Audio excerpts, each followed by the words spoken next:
Good morning दोस्तों। Hello study point में एक बार आपका फिर से तहे दिल से स्वागत है। देखिए अपन ने विलियन पढ़ रहे थे और विलियन अपन ने देखा था कि ये फिजिकल केमिस्ट्री का टॉपिक है और इसमें अपन ने विलियन की डेफिनेशन वगैरह, विलियन के टाइप और कंसंट्रेशन के टाइप और इसके फॉर्मूले पढ़ लिए थे।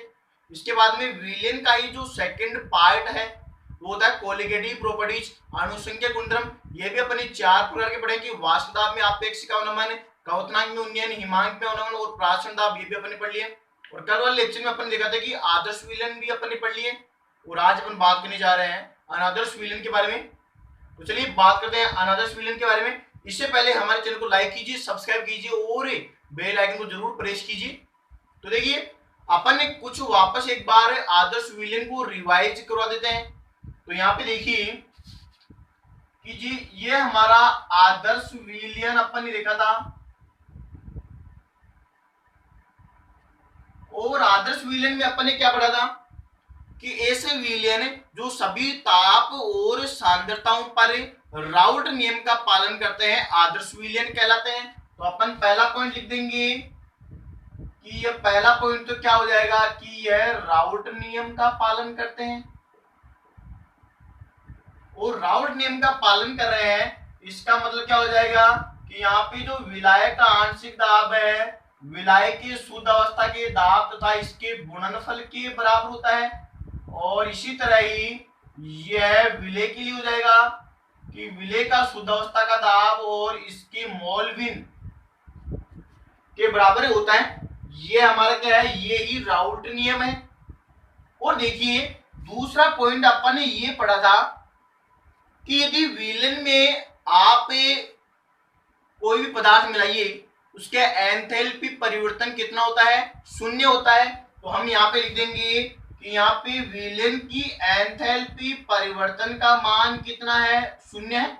अब शून्य का मतलब है कि यहाँ पे जो अभिक्रिया का जो प्रोसेस है वो न तो ऊष्माक्षेपी है और न ही ऊष्माशोषी है।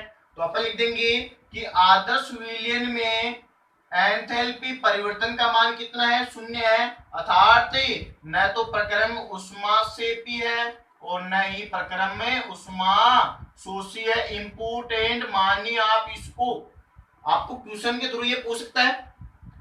और तीसरा पॉइंट अपन ने ये देखा था कि आदर्श विलयन में अपन कोई भी लिक्विड सॉल्यूट या सॉल्वेंट मिलाते हैं तो विलयन के आयतन में परिवर्तन नहीं होता है। अर्थात अपन बोल सकते हैं कि विलयन का आयतन परिवर्तन कितना है, शून्य प्राप्त होता है।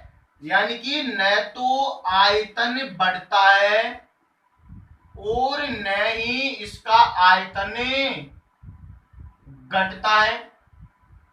ये क्रॉस की निशानी की है, न तो बढ़ रहा है न ही घट रहा है। अब इसके बाद में अपन ये जानते हैं कि यहाँ पे जो आदर्श विलयन है या विलयन मान लीजिए, विलयन अपन जानते हैं कि जो हमारा विलयन है ये विलय और विलायक से मिलकर बना होता है।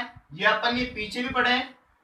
अपन यहाँ पे विलय को डिनोट करे थे बी के द्वारा और विलायक को अपन डिनोट करे थे ए के द्वारा। तो यहाँ पे हमारा जो सॉल्यूशन क्या हो गया, यह सॉल्यूशन हो गया हमारा ए बी।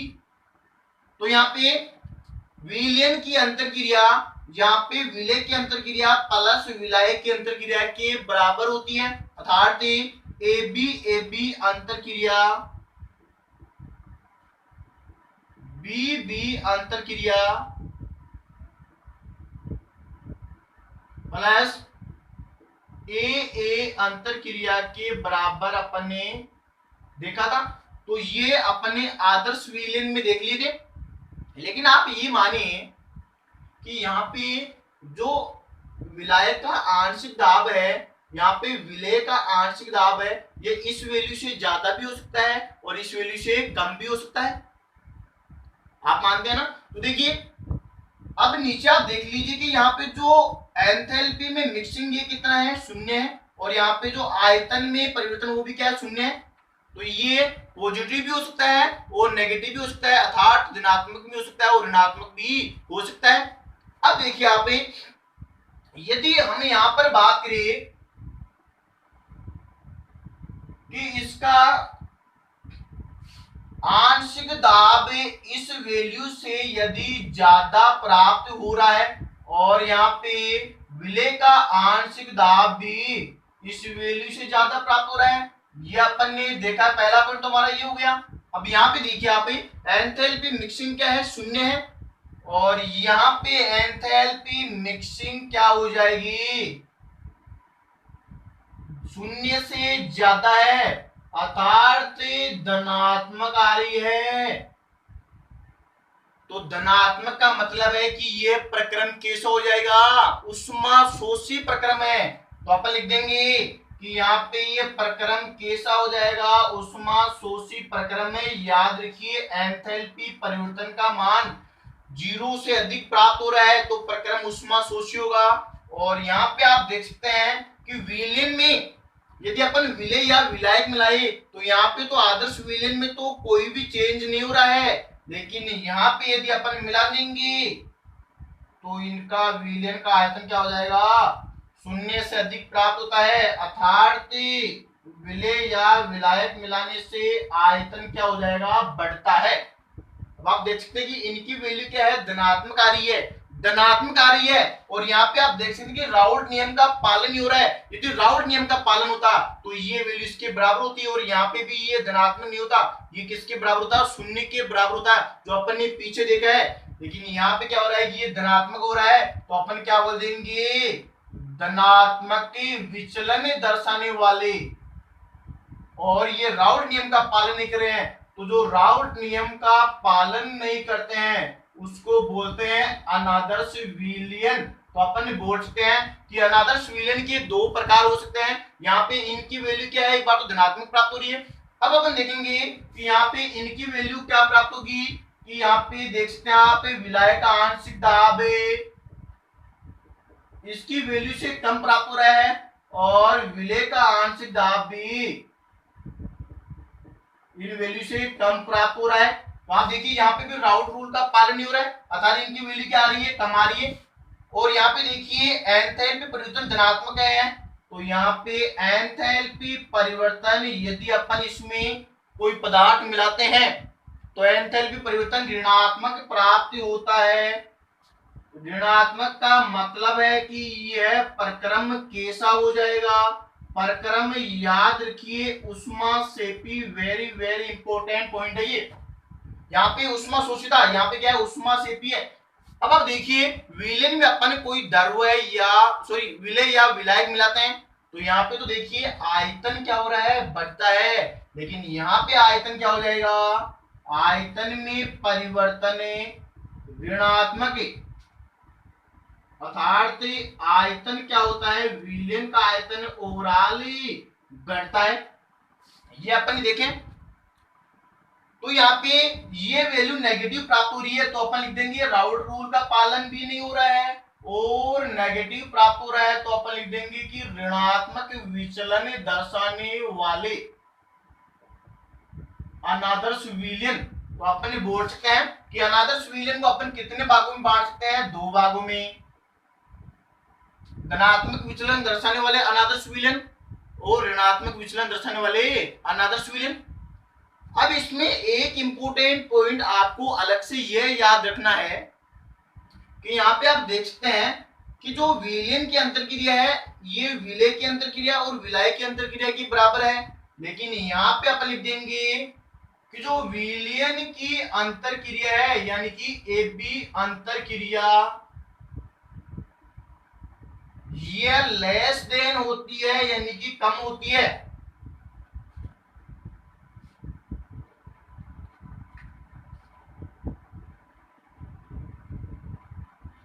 और पॉइंट हो जाएगा हमारा विलयन की अंतरक्रिया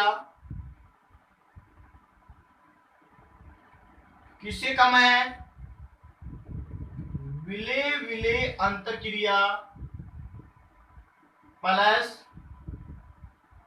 विलायक विलायक अंतरक्रिया से क्या है, कम है। इसको आप अलग से आप नोट में याद रखना है, क्योंकि जो विलयन की जो अंतरक्रिया है ये इससे क्या कम प्राप्त हो रही है, जबकि पूरी वैल्यू हमारी क्या हो रही है, इससे ज्यादा प्राप्त हो रही है। और यहाँ पे आप देख सकते हैं इसका पॉइंट देख लीजिए कि जो विलयन की अंतरक्रिया है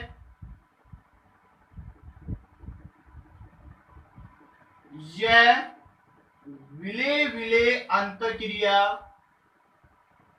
प्लस विलायक विलायक की अंतर क्रिया से अधिक प्राप्त होती है। तो ये हमारे कुछ धनात्मक विचलन दर्शाने वाले और ऋणात्मक विचलन दर्शाने वाले विलेन हो गए।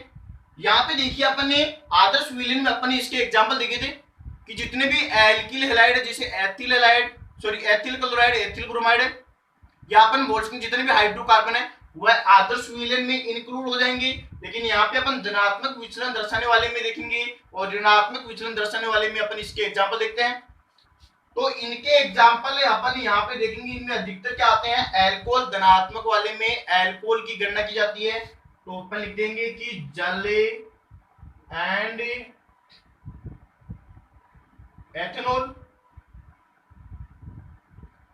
और दूसरा एग्जाम्पल इसका हो जाएगा जल एंड मेथेनॉल। और यहाँ पे chloroform and carbon tetra chloride का एग्जाम्पल भी हो सकता है। या अपन बोल दे कि यहाँ पे carbon tetra chloride and benzene का एग्जाम्पल भी हो सकता है। या अपन इसमें ही बोल देते हैं यहाँ पे carbon tetra chloride and toluene का एग्जाम्पल भी हो सकता है। तो ये अपने धनात्मक विचलन दर्शाने वाले विलेन के एग्जाम्पल देख लिए। अब देखिए हम ऋणात्मक विचलन दर्शाने वाले के एग्जाम्पल देखेंगे। तो यहाँ पे देखते हैं कि जल और HCl का हो जाएगा। दूसरा अपन देखेंगे जल और नाइट्रिक अम्ल का हो जाएगा। आगे देखिए हम यहाँ पे बात करेंगे क्लोरोफॉर्म एंड बेंजीन का हो जाएगा। या नेक्स्ट एग्जांपल की अपन बात करें तो यहाँ पे हो जाएगा क्लोरोफॉर्म एंड फॉर्मिक अम्ल। और यहाँ पे एक और एग्जांपल अपन देख लेते हैं, क्लोरोफॉर्म एंड एसीटोन। तो ये एग्जांपल अपन ने इनके देख लिए। तो ये देखिए सिंपल से एग्जांपल है, आप इनमें याद रखिए कि यहाँ पे क्या है, यहाँ पे एल्कोहल आते हैं और इसमें क्लोरोफॉर्म ज्यादा काउंट है। यहाँ पे आप देख सकते हैं कि यहाँ पे अम्ल की गणना अपन ज्यादा कर रहे हैं। तो ये हमारे आदर्श विलेन और अनादर्श विलेन हो गए। तो इनमें बहुत अच्छे अच्छे क्वेश्चन बनते हैं, वो ज्यादा क्वेश्चन डिपेंड होते हैं यहाँ पे एग्जाम्पल के बेस पे। और साथ ही ये अगला पूछ सकता है कि ये प्रक्रम कैसा है, तो अपन बता दें कि धनात्मक तो सोचिए और ऋणात्मक तो क्षेत्रीय। ये देखिए ये हमारा सिंपली पोर्शन था। तो इसको आप पढ़ते रहिए, मस्त रहिए और मिलते हैं अगले वीडियो में नए जुनून और नए जोश के साथ। देखिए पढ़ाई ऐसा जरिया है जिसके थ्रू आप आगे बढ़ सकते हैं और वैसे आपकी जिंदगी इसके साथ कैसे भी खेलिए। तो मिलेंगे अगले वीडियो में।